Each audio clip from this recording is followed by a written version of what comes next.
Hey, average homesteaders. What does corn have in common with good friends? You know, sooner or later, you'll see them again. Let me explain.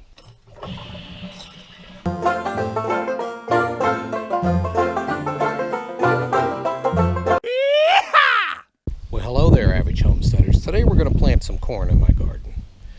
Now, corn has to be done exactly right, or it's either not going to produce or your yield's going to be diminished from what it could have been if you had just taken the time to plant it correctly.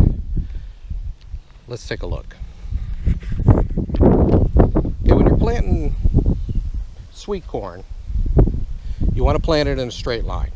And as you can see, I've laid out a grid to help guide me to plant in a straight line. You want to keep it 2 feet away from other plants. You want your rows to be 30 inches at the minimum, up to 36 inches apart from each other. You got to allow space for the plants to grow. Now, when you're placing your seeds in the ground, it is recommended that you do them 9 to 12 inches apart.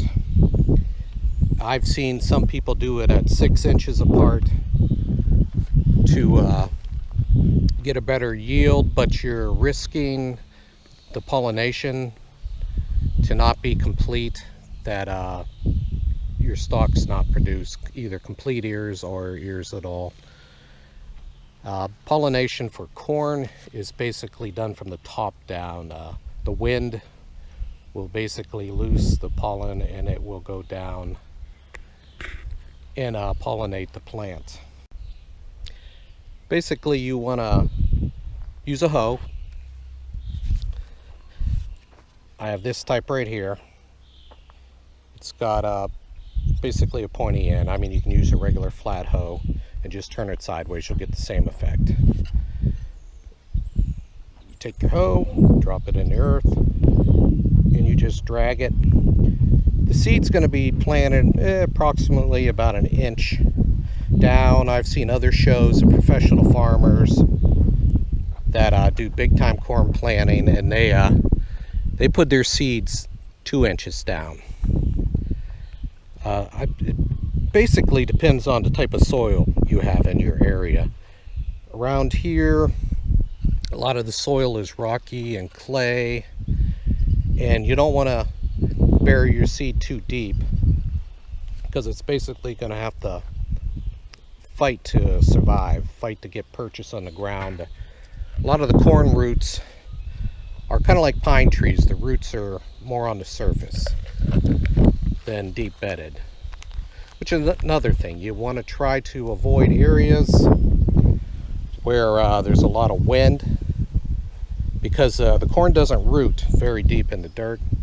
So if you can get an area that has a break from the wind, like I have this tree line right here, and the wind generally comes from this direction, it'll help break the wind and give me a better chance of having my stalks stand up straight. Now, as I said, you want your corn seed to be about 9 inches apart. You just basically drop her in and repeat. Now, if you're into planting your corn a little bit closer, or you drop a few seeds in the same vicinity, you can always pull the extra corn stalks out if it's too much and you fear that your corn's going to be overcrowded. Okay, there you go. Now, after you plant your row, you just cover. Simple as that.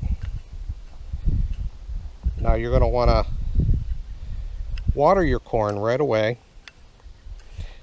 and especially after it starts coming up.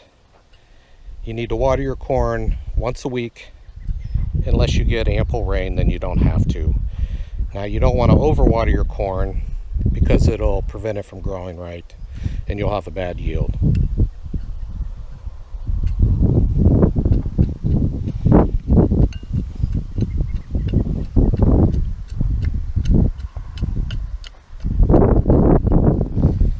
Now, if you so wish, you can soak your seeds in a cup of water or a bowl.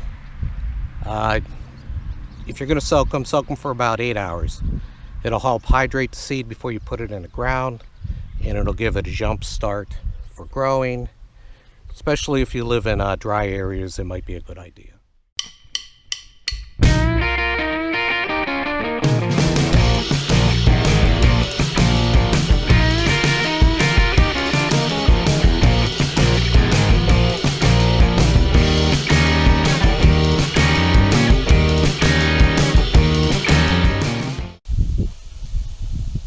Now that you have your corn planted, make sure you water it right away to help those seeds to start germinate. And as I said before, corn should be watered once a week if you don't have annual rain. It takes approximately 80 to 90 days for your corn to mature.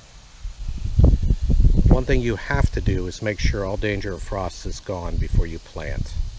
Corn will not, once it comes out of the ground, tolerate frost whatsoever. All right, thanks for coming along.